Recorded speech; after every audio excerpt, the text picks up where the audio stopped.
Dear students, good evening. आज आपका स्वागत है ITSH चैनल पे। और आज का जो टॉपिक है हमारा वो है एरे। एरे क्या है, इसको हम लोग इस टॉपिक में सीखेंगे। बहुत इंपॉर्टेंट चैप्टर है सी प्रोग्रामिंग लैंग्वेज का, और इसको सीखना बहुत ही ज़रूरी है।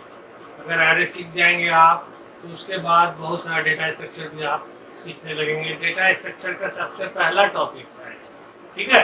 तो चलिए हम लोग सीखते हैं एरे क्या है। सबसे पहले देखिए, array is a collection of similar data items, ठीक है।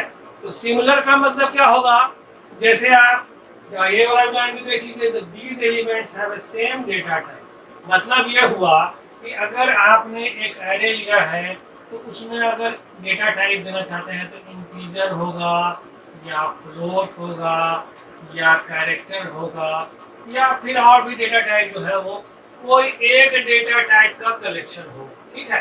एक वेरिएबल है जो है एरे डेटा टाइप, तो ये कैसे मेमोरी में स्टोर होगा इसको देखना है। ये क्या है, देखिए एक वेरिएबल है, मान लीजिए इसकी कैपेसिटी क्या होगी 1 2 3 4 5, ये रख लिखेंगे 5, ठीक है। तो ये क्या होगा, अगर ए जो होगा ये वेरिएबल, ये कैसा डेटा टाइप होगा, देखिए it is a collection of similar data element. एक जो होगा वो ए होगा, वो एक ही तरह का डेटा एलिमेंट्स होगा। कैसा data element, data elements have same data type. या तो इंटीजर होगा तो पूरा का पूरा इसमें वैल्यू, पूरा का पूरा वैल्यू इंटीजर होगा, या अगर फ्लोट होगा तो पूरा का पूरा वैल्यू फ्लोट होगा। अगर इंटीजर होगा तो मान लीजिए इसमें 10 डाल सकते हैं, इसमें 20, इसमें 30, इसमें 40, इसमें 50।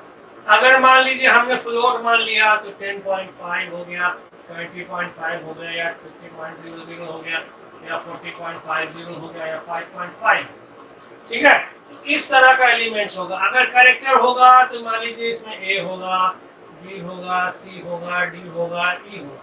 तो इस तरह का एलिमेंट्स हम लोग, यानी सेम डेटा एलिमेंट्स को एक जगह रखने का नाम एरे, ठीक है। The collection of similar data elements is called array, ठीक है। अब देखिए दूसरा और क्या फायदा होगा।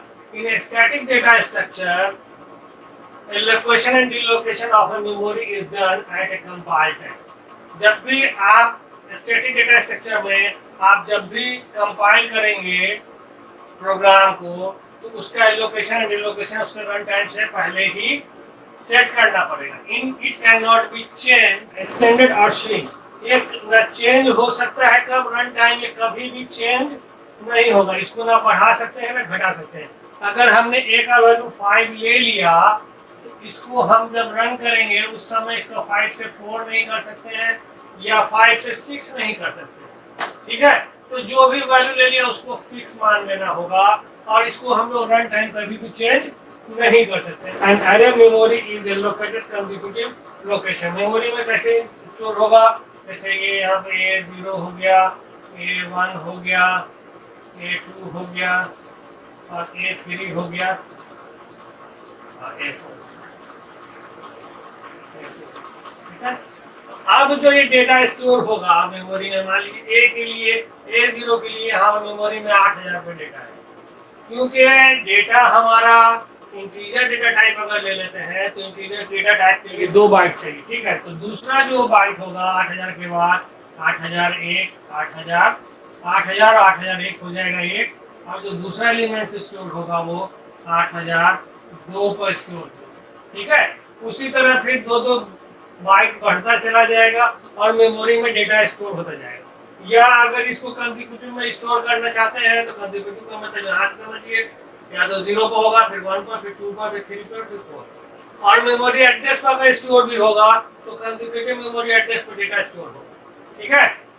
अब देखिए इसका क्या फायदा हो सकता है और कहाँ-कहाँ इसका यूज कर सकते हैं। तो इसका यूज हम लोग करते हैं लिस्ट ऑफ स्टूडेंट बनाने में in a classroom, list of employ in a company, list of customer, है ना। तो ये तरह का एलिमेंट्स का हम लोग ये एरे को हम लोग इस जगह पे यूज कर सकते हैं, और बहुत सारा इसका है। अब array are 2 types, number 1 1 dimensional array, और नंबर 2 2 डायमेंशनल एरे।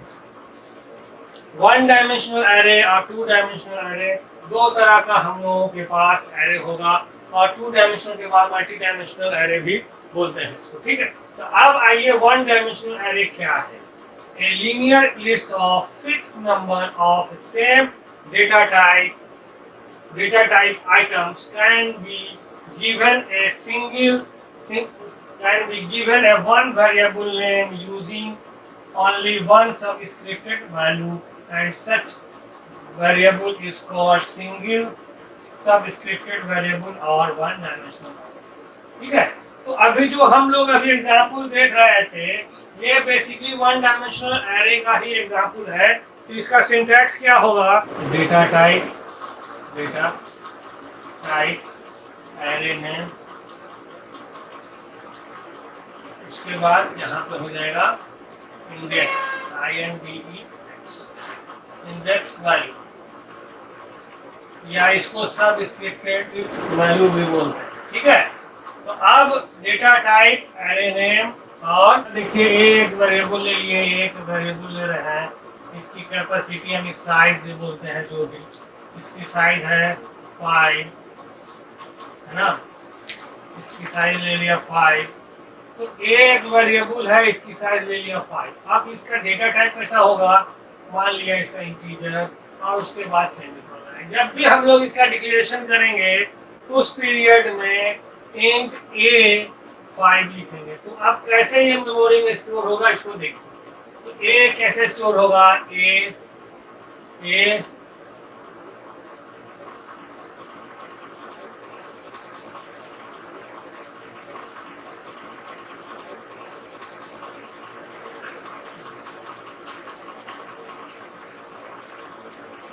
ठीक है। तो ये लोकेशन हो जाएगा A5 का। तो क्या होगा, इंडेक्स वैल्यू का इस्तेमाल हम लोग जितने भी प्रोग्रामिंग लैंग्वेज है उसमें मैक्सिमम में 0 से लेते हैं, ठीक है। किसी में 1 से लेते हैं, ठीक है, लेकिन मैक्सिमम में हम लोग 0 से यूज करते हैं। A0, A1, A2, A3 और A, ठीक है। तो ये हमारा हो गया मेमोरी लोकेशन में। ए एक वेरिएबल है और इसकी कैपेसिटी है 5, यानी इसका इंडेक्स वैल्यू है 5 या सब स्क्रिप्टेड वैल्यू है 5, ठीक है। अब इसमें डेटा जो स्टोर होगा, इस डेटा के डिक्लेरेशन के हिसाब से हमारा डेटा जो होगा वो मान लीजिए इसमें 50 डाल दिए, इसमें 70 डाल दिए, इसमें 100 डाल दिए, इसमें 105 डाल दिए और 110, कुछ भी आप डाल सकते हैं। लेकिन ध्यान सिर्फ यही रखना है कि जो वेरिएबल यूज कर रहे हैं डेटा टाइप, जैसे इंटीजर लिखा है तो यहाँ वैल्यू जो होना चाहिए वो इंटीजर वैल्यू होना चाहिए। अगर फ्लोट होगा तो फ्लोट वैल्यू होना चाहिए, उसमें इंटीजर ले सकते हैं लेकिन इंटीजर के बाद दशमलव देने की जरूरत पड़ेगी ही पड़ेगी, ठीक है। तो ये हमारा वेरिएबल बन गया, सब स्क्रिप्टेड वेरिएबल। 1 डायमेंशनल एरे को डिक्लेयर करना हो तो सबसे पहले हम लोग इस तरह डिक्लेयर करके लिखते हैं। दूसरा तरीका जो होता है वो, इसमें एक नोट्स लिख लीजिए आप, ये नोट्स लीजिए, नोट्स लिख लीजिए, index value must be A positive integer. In most of the programming languages index value start with 0, ठीक है। यहाँ हम बताए थे आपको, ये लिख लीजिए आप लोग, शॉर्ट नोट्स में आपको काम आएगा, ठीक है। तो अब ये जो वेरिएबल होगा, अब एक चीज और ध्यान रखना है कि यहाँ पर जो इसका एरे का नाम रखना है वो जैसे आप नाम रखते थे, याद कीजिए किसका नाम रखते थे, वैलिड आइडेंटिफायर का, उसी तरह आपका एरे का भी नाम जो होगा वो वैलिड आइडेंटिफायर होगा। जो नियम आइडेंटिफायर को बनाने में लगता था, यानी वेरिएबल के नेम बनाने में लगता था, उस वही नियम यहाँ पर भी इस वेरिएबल के नेम बनाने में भी लगेगा, ठीक है। इसमें कोई स्पेशल कैरेक्टर हम लोग यूज नहीं कर सकते हैं इसके नाम रखने में, जो भी उसका नियम था उस नियम के तहत ही इसका नाम यहाँ पर भी रखा है। अब देखिए 1 डायमेंशनल एरे में हम लोग इनपुट कैसे करते हैं, अब इसको सीखना है सबसे पहले। तो एक एग्जाम्पल, तो सीधा एग्जाम्पल, अगर डायरेक्ट आप क्या कीजिए, जैसे इंटीजर लिख दिए ए और 5 लिख दिए, ठीक है, इक्वल टू, आप इसी में वैल्यू आप स्टोर कर सकते थे टू, यहाँ पर वैल्यू है, यहाँ क्या वैल्यू लीजिए, तो वैल्यू कैसे रखेंगे 50, 70, 100, 105, ठीक है, उसके बाद 110। तो अगर इसको हम लोग इनिशियलाइज कर दें तो ये हमारा फिक्स हो जाएगा, और फिक्स तो हमको करने से कोई खास फायदा नहीं होता है। तो हम लोग जब भी प्रोग्राम बनाए और सीखे भी हैं तो हम लोग इनिशियलाइज करके कम सीखे हैं और यूजर फ्रेंडली प्रोग्राम बना रहे हैं, तो यूजर को समझ में आना चाहिए कि इसमें क्या करना है और वो अपने अख्तियार में रखे कि उसको क्या इनपुट करना है।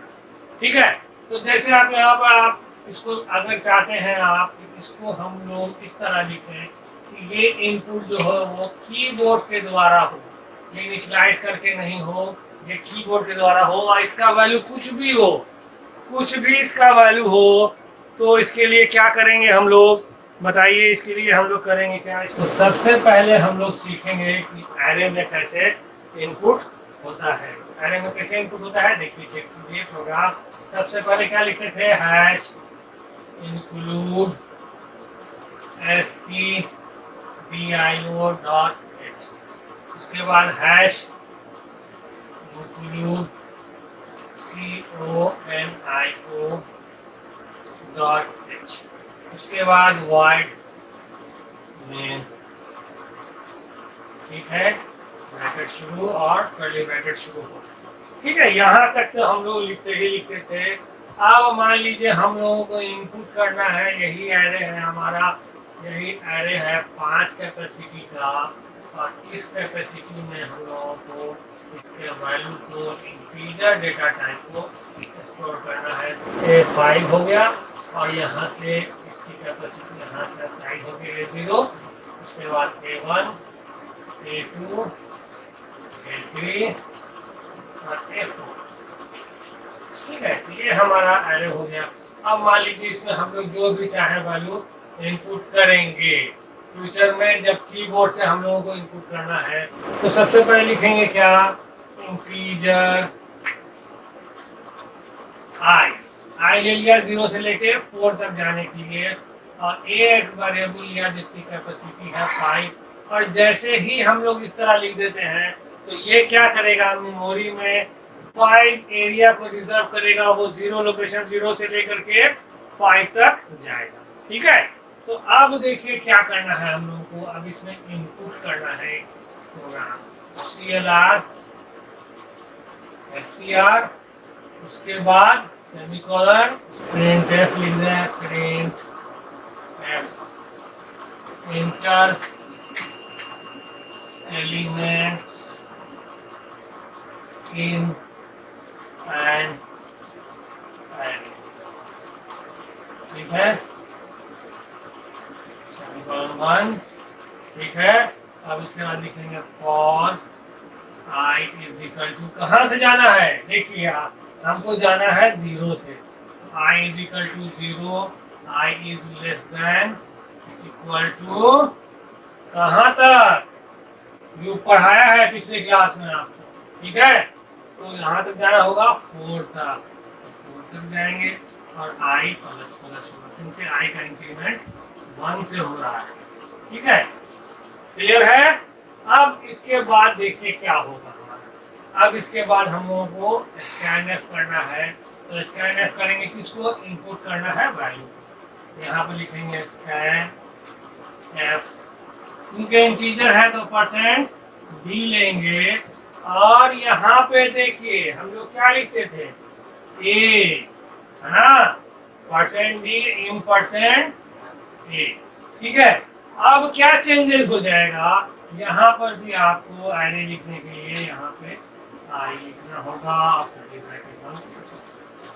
अब देखिए इसका क्या होगा, मतलब समझिए, a ऑफ i है ना, i का वैल्यू 0 से लेके 4 तक जाएगा लूप में, और इसके हर लोकेशन पे, यानी 0 से मान यहाँ 50 दे दिए, यहाँ पर 70 दे दिए, यहाँ पर 100 दे दिए, यहाँ 110 दे दिए, यहाँ 150 दे दिए, ठीक है, कुछ भी वैल्यू आप स्टोर कर सकते हैं। तो अब क्या होगा, आप इसमें चेक कीजिए, i का वैल्यू 0, %d i 0, I0 का मतलब यहाँ पे इनपुट लेगा, ठीक है। अब स्कैनफ क्या करता है, इनपुट लेता है, याद रखिएगा इस बात, है ना। तो स्कैनफ क्या करेगा, इनपुट लेगा इस जगह के एलिमेंट्स को। तो अब A0 हो गया, तो A0 का वैल्यू इनपुट ले लिया। उसके बाद फिर ये इंक्रीमेंट करेगा 1 से, तो 1 के बाद 0 के बाद 1 जुटेगा तो 1 हो जाएगा, तो A1 हो जाएगा। तो A1 पर ये वैल्यू ले लेगा 70, या जो भी आप वैल्यू देंगे। इसी तरह A2 होगा, फिर A3 होगा, फिर A4 होगा। तो ये तो तरीका हुआ इनपुट करने का एरे में, ठीक है।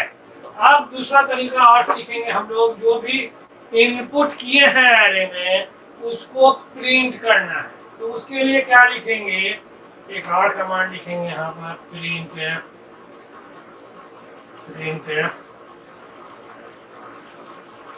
प्रिंट जो एंटर किए हैं एलिमेंट्स को उसको प्रिंट करने के लिए अब हम लोग यहाँ पर एक स्टेटमेंट लिखे हैं, वो हो गया प्रिंट एफ, ठीक है। अब क्योंकि हम लोगों को यहाँ पर सिर्फ प्रिंट करना है तो हम लोग प्रिंट एफ लिख दिए। जैसे यहाँ पर लिखे थे इंटर एलिमेंट्स इन, ये सब सिखा चुके हैं आपको पहले भी, ठीक है। अगर जिन लोगों ने मेरी पिछली वीडियो नहीं देखी है वो लोग देख लें तो उनको आइडिया हो जाएगा।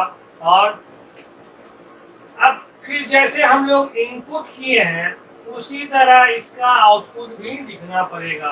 तो उसके देखिए नीचे में जगह नहीं है तो हम यहाँ ऊपर में लिख रहे हैं, ठीक है। यहाँ पे लिखेंगे for I is equal to 0, I is less than equal to 4, I plus शुरू।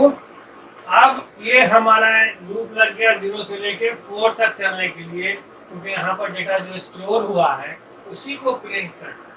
तो इनपुट करने के लिए स्कैनफ और आउटपुट करने के लिए प्रिंटफ। तो प्रिंटफ लिखेंगे print %d \n। Backslash n से क्या होगा सिखाए हैं आपको। बैकस्लैश n क्या करेगा, आपको लाइन चेंज कर देगा हर बार लिखने के बाद, ठीक है। उसके बाद A ऑफ I चेंज कर देगा हर बार लिखने के बाद, ठीक है। उसके बाद A ऑफ I, ठीक है। उसके बाद ब्रैकेट बंद और यहाँ पे लिखने के बाद हम लोग बढ़ जाएंगे, ठीक है। देखिए ये हमारा हो रहा है प्रिंट करने के लिए आउटपुट एलिमेंट्स। जो भी इनपुट किए हैं एलिमेंट उस सब को आउटपुट में लिखने के लिए हम लोग इसका इस्तेमाल कर रहे हैं, ठीक है। तो जो भी इनपुट किए थे आप सब मेमोरी लोकेशन पर स्टोर था। तो अब A0 पर क्या स्टोर था 50। तो A0 जैसे A0 आएगा A0 से 50 का वैल्यू प्रिंट कर देगा। उसी तरह A1 आएगा तो 70 प्रिंट कर देगा। उसी तरह A2 आएगा तो 100 प्रिंट कर देगा। उसी तरह A3 आएगा तो 110 प्रिंट कर देगा और A4 आएगा तो 150 प्रिंट कर देगा। तो इनपुट भी हो गया एरे में और हमारा आउटपुट भी हो गया, ठीक है।